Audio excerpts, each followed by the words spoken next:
Hello दोस्तों, आज हम लोग पढ़ेंगे क्लास 11 का चौथा चैप्टर गणितीय आगमन का सिद्धांत की प्रश्नावली 4.1। देखिए, इसमें मैंने 17 तक पिछली क्लास में बता दिया था। आज पढ़ेंगे ये क्वेश्चन नंबर 18 से। तो क्वेश्चन नंबर 18 देखिए क्या दिया हुआ है। 18 क्या दिया हुआ है? 1 + 2 + 3 + प्लस 1/8 2n + 1 की पावर 2।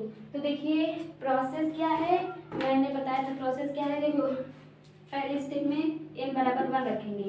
n बराबर 1 में दिखाएंगे कि LHS बराबर RHS है। LHS बराबर RHS है। और प्रोसेस जब और दूसरे स्टेप में n बराबर k रखेंगे। अब यहाँ पे मान लेंगे कि LHS बराबर RHS है। अब जो तीसरा स्टेप है n बराबर k प्लस 1 के लिए यहाँ पर हम लोग को प्रूफ करना है कि LHS बराबर RHS है। क्यों? मतलब इसकी सहायता से प्रूफ करेंगे कि LHS बराबर RHS है। तो आइए देखते हैं ये वाला क्वेश्चन कैसे लगेगा। देखो, जो क्वेश्चन नंबर 1 से जो 17 तक थे वो सेम थे, मतलब कि हाँ सेम प्रोसेस थे। अब इसमें भी सेम है, बस इसमें अब ये देखो कि मतलब ये इससे बड़ा है, ये दे दिया गया। और किसी में इसका गुणज है, किसी में भाज्य है, ये सब देगा।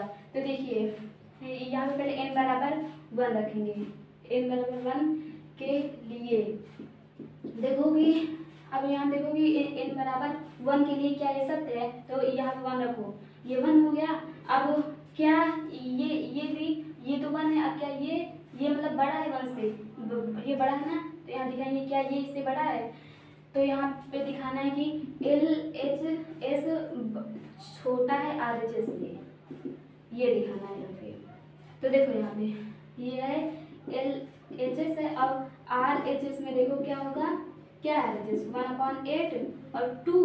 अब यहाँ n की जगह क्या रखेंगे, 1 रखेंगे। तो यहाँ पे 1 रखो और +1 का स्क्वायर, तो 1/8 2 + 1 3 हो जाएगा ना। 3 का इसका यहाँ पे 9/8।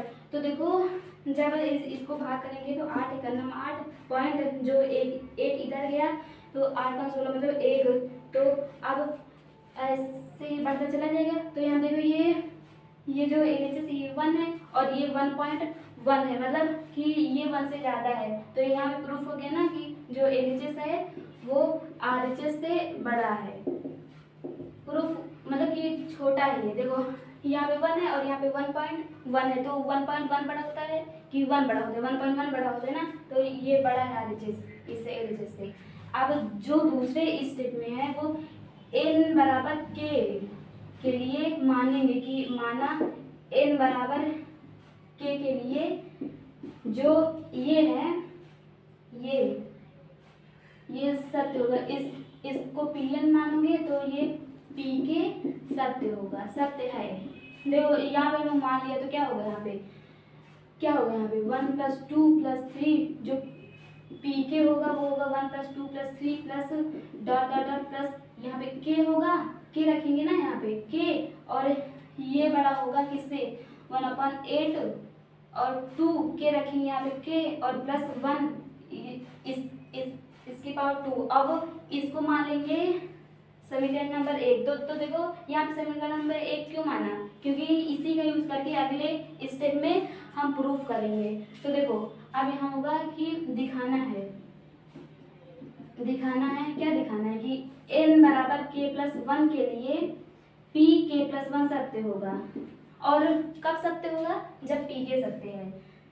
सत्य होगा कब सत्य होगा, जब Pk सत्य है। तो यहाँ देखो Pk + 1 क्या होगा, Pk + 1 क्या हो गया, यहाँ पे 1 + 2 + 3 प्लस k, फिर होगा k + 1।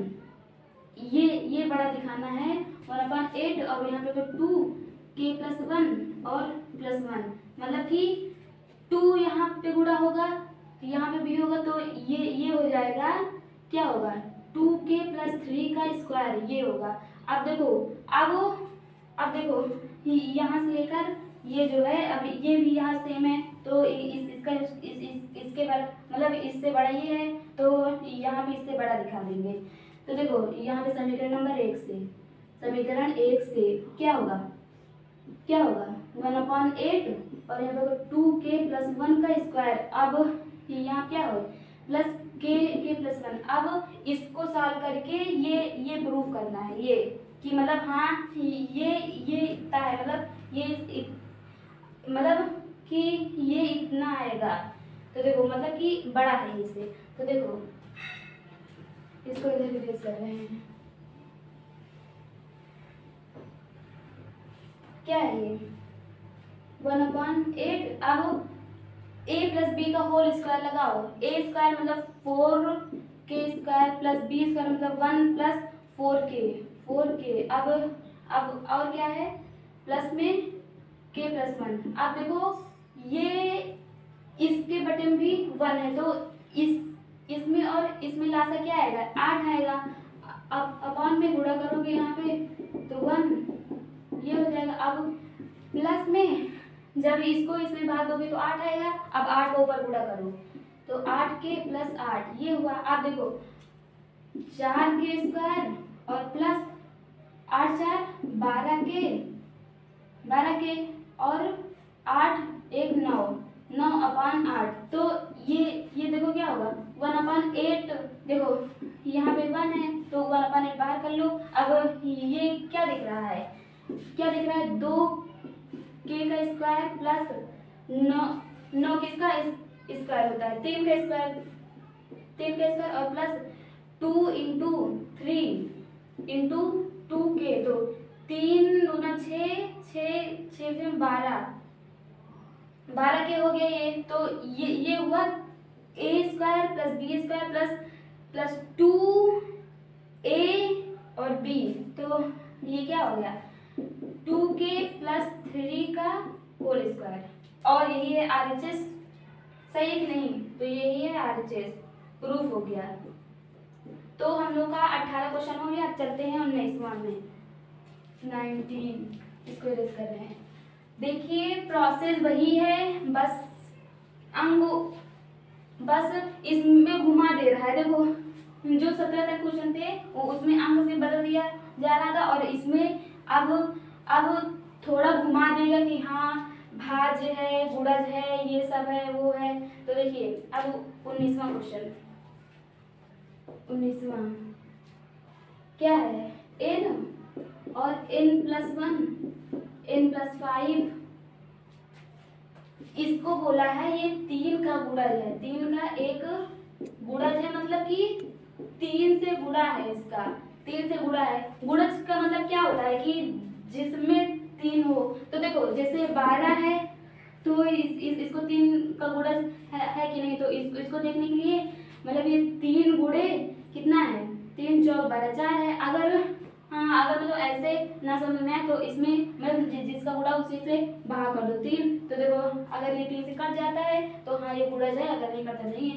तो 3 चौक 12। तो यही ऐसे है, मतलब कि जैसे 3 के गुणे में जो चीज हो मतलब उसी को बोलते हैं 3 का गुणज है। ये 3 का गुणज है, मतलब कि ये संख्या 3 से गुणा है, उसी को बोलते हैं गुणज। तो देखो प्रोसेस वही है। n बराबर 1 के लिए देखेंगे, 1 के लिए क्या होगा 1 और यहाँ पे देखो 1 + 1 और यहाँ पे 1 + 5। तो यहाँ क्या होगा 1 1 2 × 5 1 6 दूनी 12। अब देखो यहाँ 12 आया। आप बताओ ये 3 का गुणा है कि नहीं, मतलब कि इससे गुणे में 3 है कि नहीं।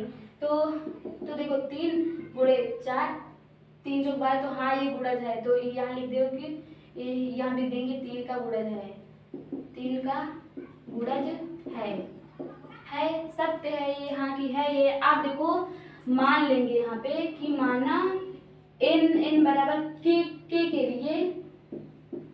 लिए क्या p के सत्य है, p के सत्य है। k मानो जाए m मानो जाए n मानो जाए जो मानो, लेकिन हम यहाँ पे क्या मान रहे हैं k ही मान रहे हैं। तो देखो हम यहाँ k रखो k और ये k+1 और ये के प्लस 5। अब देखो यहाँ पे मान ली कि ये 3 का गुणज है, मतलब ये भी मतलब पी के सत्य है, ये भी है n जो है वो 3 का गुणज है मान लिया। तो मतलब 3 का गुणज है, मतलब कि जो इसके बराबर आएगा उसमें 3 से गुणा रहेगा। अब जो यहाँ पे ये नहीं पता, लेकिन ये पता है ना कि यहाँ ये 3 का गुणज है, तो यहाँ आप मान लो क्यों, मतलब कि ये ऐसी एक संख्या है जिसमें जो इतने बराबर आएंगे उसमें 3 का गुणा हुआ है। मतलब मान लो कि इतना है, अब यहाँ पे 64 आएगा, मान लो कि यहाँ 64 आया, तो इसके गुणे में 3 है, मतलब कि 3 गुणे 3 3 दूना 6, ये नहीं है, मान लो 12 है मान लो, तो देखो ये 3 है गुणे 4 है, तो देखो ये यही मतलब अब हमें नहीं पता यहाँ क्या है, लेकिन यहाँ पे क्या है, लेकिन ये पता है कि हाँ ये 3 का गुणज है। तो अब ये नहीं पता कि यहाँ पे क्या होगा, तो इसीलिए इसको क्यों मान लिया है, क्या मान लिया है, क्यों मान लिया है, तो ये है। अब इसको मानो समीकरण नंबर 1। अब देखो अब यहाँ पे दिखाना है, हम लोगों को दिखाना है कि जो n बराबर k प्लस 1 के लिए 1 जो है वो भी 3 का गुणज है, 3 का गुणज है। तो देखो यहाँ पे तो क्या होगा, यहाँ पे रखो k प्लस 1, देखो अभी इसको मत लिखो, इसको पहले सॉल्व कर लो थोड़ा, तो इसको सॉल्व कर क्या होगा, k स्क्वायर प्लस k और ये होगा k प्लस 5 और ये बराबर 3 क्यों है ये, इसको और k cube plus 5k square plus k square, देखो k cube 5k square plus k square plus 5k बराबर 3 क्यूब, तो यहाँ क्या 5k square 6k square plus 5k बराबर 3 क्यूब। अब इसको मानो ये है समीकरण नंबर, इसको मत मानो। अब देखो अब लिखेंगे यहाँ की दिखाना है, क्या दिखाना है कि n बराबर k प्लस 1 के लिए क्या 3 के लिए p के प्लस 1 सत्य है, p के प्लस 1 सत्य है, मतलब कि ये भी 3 का गुणज है, इसको हमको दिखाना है।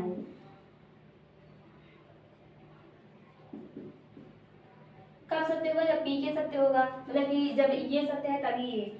तो यहाँ देखिए क्या हो जाएगा, k प्लस 1 यहाँ पे रखिए, n के स्थान पे k प्लस 1 रखेंगे, तो यहाँ रखिए, और यहाँ k प्लस 1 रखेंगे, k प्लस 1 और प्लस 1 k प्लस 2 हो जाएगा, और यहाँ पे हो जाएगा k प्लस 6 हो जाएगा।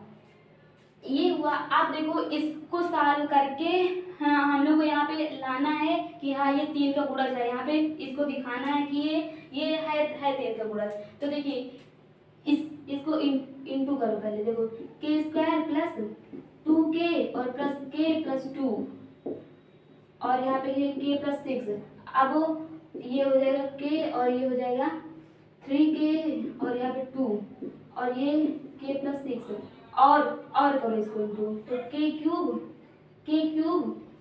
k क्यूब है ना ये, और प्लस 6k स्क्वायर और प्लस 3k स्क्वायर और प्लस 6 के बाद 18k और प्लस 2k प्लस 6 दूनी 12, ये हुआ। अब देखो क्या है वो k और यहाँ पे ये स्क्वायर और ये क्या है 6 3 9, इसको 6 ये लिखा रहने दो, 6k स्क्वायर और प्लस 3k स्क्वायर, अरे 9 लिख दो, अब अभी आगे बताएंगे, 9k स्क्वायर और ये 18 दो 20k प्लस 12। अब देखो इसका यूज करना है, समीकरण नंबर 1 का यूज करना है, तो हम लोग कब यूज कर पाएंगे, जब इसको इसके फॉर्म में लाएंगे तभी यूज कर पाएंगे। तो यहाँ देखो ये यहाँ पे k क्यूब है, यहाँ पे क्यूब है और यहाँ 6k स्क्वायर है, तो यहाँ पे 9k को 6k में बचो, क्या हो गया यहाँ पे क्यूब प्लस 6k स्क्वायर। अब देखो 5k है यहाँ पे और यहाँ पे 20k है, तो इसको भी 5 के बदलो। अब देखो ये 6 के यहाँ से निकाले, यहाँ कितना बचा 3 के स्क्वायर, और यहाँ 5 निकाले कितना बचा 15 के, और प्लस ये 12 है ही। अब देखो हम लोग इतने की जगह पे इसको लिख सकते हैं कि नहीं, क्योंकि वो बराबर है। तो यहाँ देखो 3 क्यों लिख सकते हैं, और यहाँ पे क्या है 3 के स्क्वायर प्लस 15 के प्लस 12। अब देखो ये जो इतना लिखा है इसमें से 3 कॉमन है कि नहीं, हाँ कॉमन है, तो इसको कॉमन करो। यहाँ क्या होगा क्यू प्लस के स्क्वायर प्लस, और यहाँ पे 5 3 15, और यहाँ पे 4। अब देखो ये इतना जो है ये 3 के गुणे में है कि नहीं, हाँ है 3 के गुणे में। तो अब यहाँ भी सिद्ध हो गया ना कि जो ये है, मतलब जो ये है ये 3 का गुणा है कि नहीं, क्योंकि ये है 3 का गुणा है कि नहीं, हाँ तो अब ये प्रूफ हो गया। तो हम लोग का 19वां क्वेश्चन हो गया। अब 20 में चलते हैं।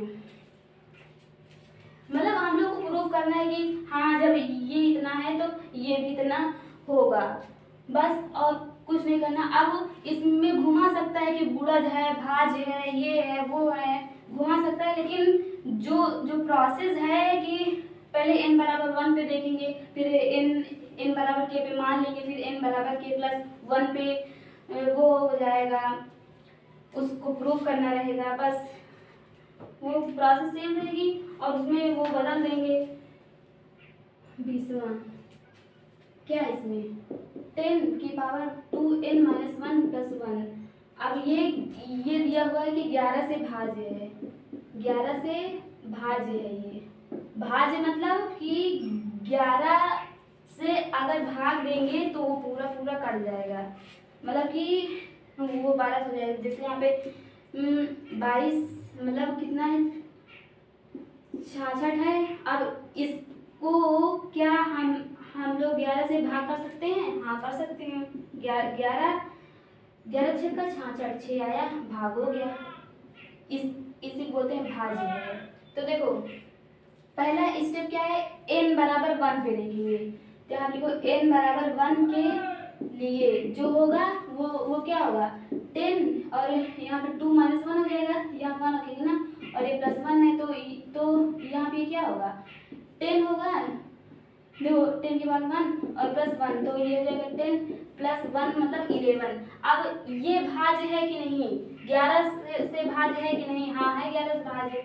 तो ये 11 से भाज्य है, तो इसको लिखेंगे 11 से भाज्य है 11 से भाज्य। अब जो दूसरा स्टेप है उसमें हम लोग मान लेते हैं, माना कि क्या माना कि जो n बराबर k के लिए है, ये n है ना, n बराबर k के लिए k जो है वो उसमें भी 11 से भाज्य है। ये भाज्य है, क्या है भाज्य है। तो देखो क्या होगा n बराबर k पर, मतलब जो n है उसकी जगह पे क्या लिखना है k लिखना है। तो लिखो k और -1 और यहाँ क्या होगा 1।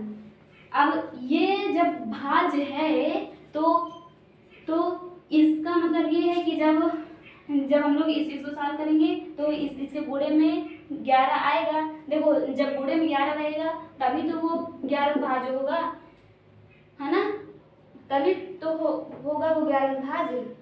देखो जैसे हम लोगों ने 66 को 11 से काटा था, अब इसमें 11 है, मतलब इसमें 11 छिपा है, तभी तो ये 11 से भाज्य हुआ, मतलब 11 गुणे 6 तभी छिपा है, तभी तो ये करके 6 आया था।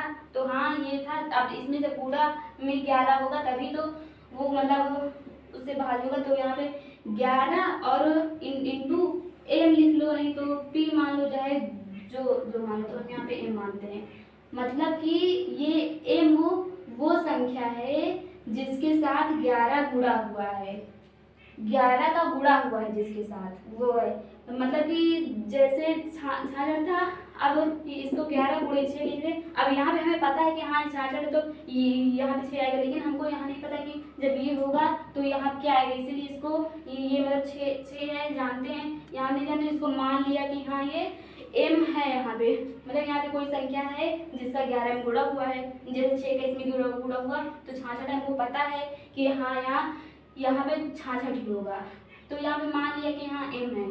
अब देखो जो इसको मान समीकरण नंबर 1। अब जो अगला स्टेप है उसमें हम लोग को दिखाना रहेगा ना, दिखाना है कि n बराबर k प्लस 1 के लिए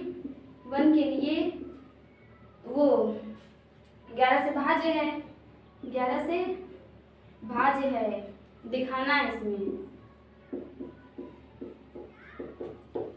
इसमें दिखाना है। तो देखो यहाँ रखो 10 2, अब इसकी जगह रखो k प्लस 1, क्या रखेंगे k प्लस 1 और यहाँ पे -1 है और +1। अब देखो इसको इंटू करो इसको, क्या होगा 10 2k और यहाँ पे 2 और -1 ये हुआ और ये +1 हुआ कि नहीं हुआ। अब देखो इसको हम लोग क्या लिख सकते हैं, इसके रूप का लाना है तो इसको लिख सकते हैं 2k और इसके पास का इतना और +2 ये लिख के ये करो। अब देखो कि जब आधार सेम होता है तो गुणे में घातें जुड़ जाते हैं, और अगर जैसे यहाँ पे 2 की पावर 4 + 2 है तो अब जब मतलब 4 + 3 है, मतलब जहाँ जो यहाँ पे 1 है 2 है 5 है, ये है ना। अब देखो जब इसको हम लोग लिख सकते हैं 2 की पावर 5 इंटू मतलब 2 की पावर 4 इंटू 2 की पावर 5 लिख सकते हैं। अब इसको हम ये भी तो लिख सकते हैं, जब मतलब आधार सेम है तो घातें जुड़ जाती है, ये जुड़ गई। तो यहाँ पे भी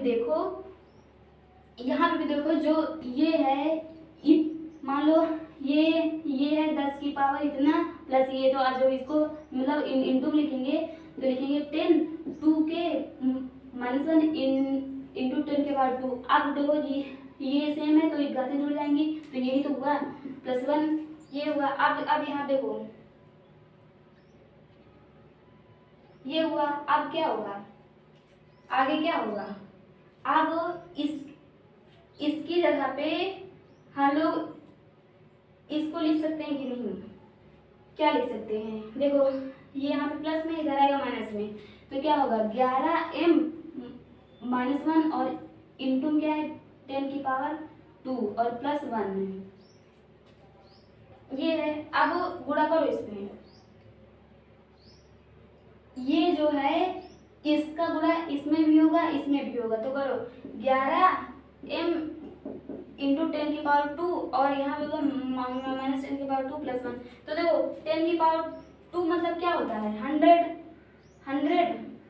अब 100 में से 1 निकालो, कितना आएगा, निकालो कितना आएगा 99 आएगा, 99। अब देखो इन दोनों में से कुछ कॉमन है कि नहीं, 11 कॉमन है तो यहाँ 11 कॉमन करो, यहाँ क्या बचा m इंटू 10 की पावर 2 और यहाँ पे क्या बचा 11 99 हुआ।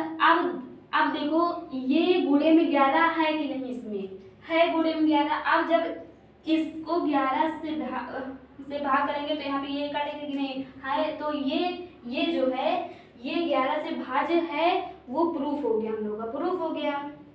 तो ये 20वां क्वेश्चन भी हो गया हम लोग का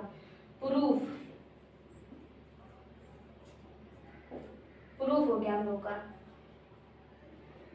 भाज्य का मतलब है, देखो अगर बोल दें कि यहाँ पर जो 9 है ये 3 से भाज्य है कि नहीं, तो हाँ अगर भाज्य कब होगा, जब मतलब 3 से भाज्य कब होगा, जब इसके गुणे में 3 होगा, मतलब ये 3 × 3 हाँ ये भाज्य है, मतलब 3 से भाज्य करेंगे तो ये काट देगा। तो यहाँ पे वैसे है कि हाँ ये 11 से भाज्य है कि नहीं। तो देखो अब 11 भाज्य कब होगा, जब यहाँ पे 11 गुणे में होगा तभी तो भाज्य करेंगे, भाग करेंगे कट जाएगा, तो ये गुणे में है, मतलब कि हाँ है ये सही है। तो ये 20वां सवाल हो गया। चलते हैं